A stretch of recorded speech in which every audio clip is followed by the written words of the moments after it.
Senior सहाफ़ी हैं Mohsin bag साहब, इस्लामाबाद के। जी उन्होंने गुज़िश्ता दिनों एजाज सैयद साहब को एक इंटरव्यू दिया है, उसमें उन्होंने कहा है कि जावेद भट्ट से उनका राब्ता था, तीफ़ी से भी ज़ाहिर राब्ते में थे वो। जी तो जावेद भट्ट को उन्होंने आईजी के पास भेजा और डॉक्टर उस्मान अनवर साहब के पास जब वो गए तो वहाँ जब वो बैठे हुए थे तो उनकी पुलिस तस्वीर बना के लेके गई और जावेद भट्ट ने उन्हें वापसी पे फ़ोन किया कि इन्होंने मेरी पिक्चर बनाई है।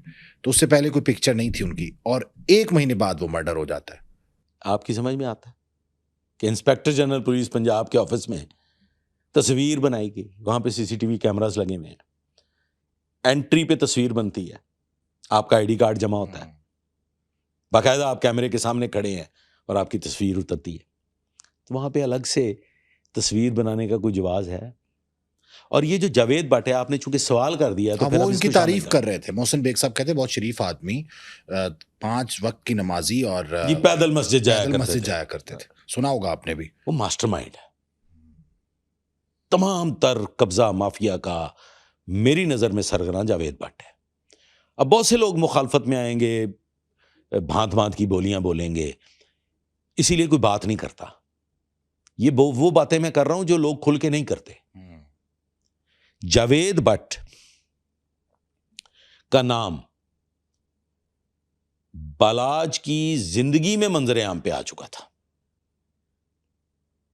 कैसर भट्ट एक हुए हैं जो जिनकी बाद में वो सुलह हो गई थी, जावेद भट्ट के केस में सुलह हो गई थी। जावेद भट्ट को टारगेट बनाने वाले कौन है? कैसर भट्ट। मसाब और फतेह कराची में थे। मैं आपको एग्जैक्ट इवेंट बता देता हूं कि फतेह जो है ना जी, वो अपनी पैंट को प्रेस कर रहा है। अमीर फतेह अपनी पैंट इस्त्री कर रहा है। वहां पे कौन कौन मौजूद है? मसाब मौजूद है, फतेह मौजूद है, कैसर भट्ट मौजूद है।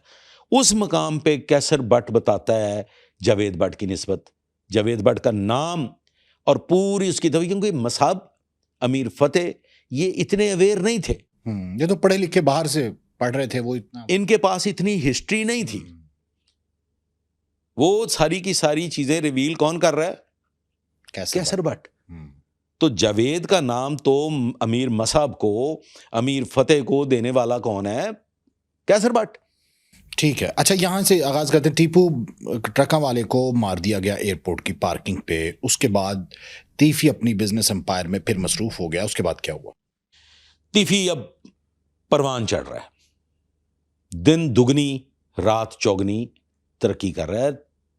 तीफी की जो एम्पायर है ना जी, कुछ लोग तो कहते हैं ना जी बलाज फैमिली के पास बहुत पैसा। तीफी के पैसे का कोई मुकाबला नहीं है। कोई 10-12 अरब नहीं है, ये खरब में चले जाएं आप। मेरी बात समझ रहे हैं आप? तीफी पे एक वक्त आया था, तीफी पे की गिरफ्तारी का ऑर्डर हुआ था। ये 98 शायद, हाँ, जब ये फरार हो जाता है।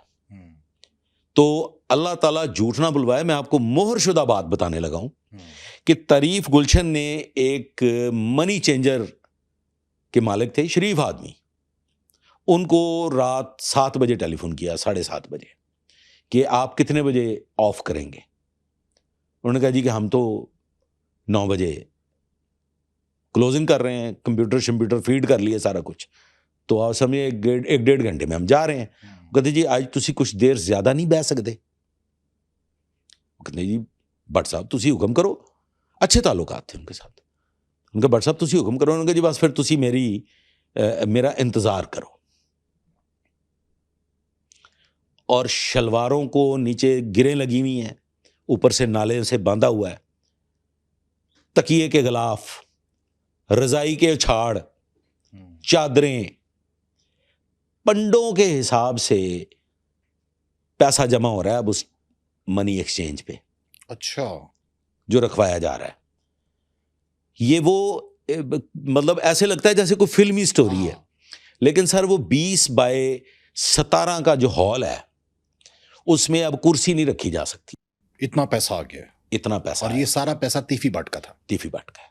लोग लाई जा रहे हैं, वो रखी जा रहे हैं।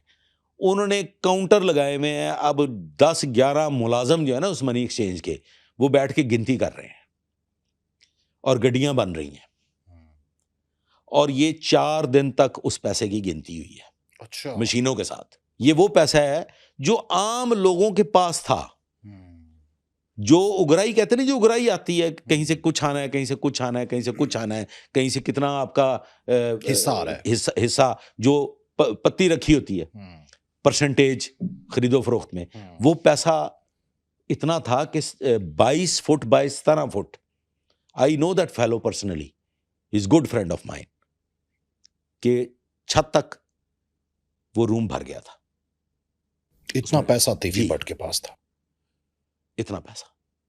और ये सारा ये वो कमाया कैश कैसे? का है। कमाया कैसे था? ये उसी तरह से हिस्सा बता नहीं है इसमें, बिकवाने, प्रॉपर्टी बिकवाने पे जो प्रॉपर्टी हिस्सा मिला। बेचने पे, प्रॉपर्टी लेने पे दुश्मनदारी है। और कोई शख्स प्रॉपर्टी नहीं बेच सकता था इनके इलाके में, इनकी इनकी इजाजत मर्जी के के बगैर। बगैर ना प्रॉपर्टी फरोख्त हो सकती थी, ना खरीदी जा सकती थी। ओके, तो इसी वजह से पैसा बना। पैसा बना। और फिर उसके अलावा जावेद भट्ट क्या करता था, वो पार्टियां घेरता था, सूद पे पैसे जिनको दिए जाते थे। किसी का कारोबार मरने वाला है, उन्होंने कहा ठीक है, प्रॉपर्टी के कागज ले लिए, उसको पैसे दे दिए। वो जो पहले ही मरा पड़ा है, उसने कहां से अपनी प्रॉपर्टी छुड़वानी है? तो भी फिर तीफी भट्ट की होगी। ये प्रॉपर्टी इनके नाम हो जाती थी। फिर ऐसी बरादरी जिनके दरमियान आपस में मुखालफतें, केसेस चल रहे हैं, एक आध के साथ सेटिंग की, उसको हाँ भी तेरा कितना हिस्सा बनता है? उन्होंने कहा जी मेरा 2 करोड़ बनता है। उन्होंने कहा ला फड़ करोड़, कितने तू केस लड़ता रहेगा, लिख दे। उसे लिखवा लिया उसका हिस्सा, और बाकी के 4 या 6 या 7 या 8 जितने भी लोग हैं उनको बुलवाया। उनका भाई ये हिस्सा तो मेरा है, थोड़ी मर्जी है, अदालत च लड़ना है या बह के मुकना है।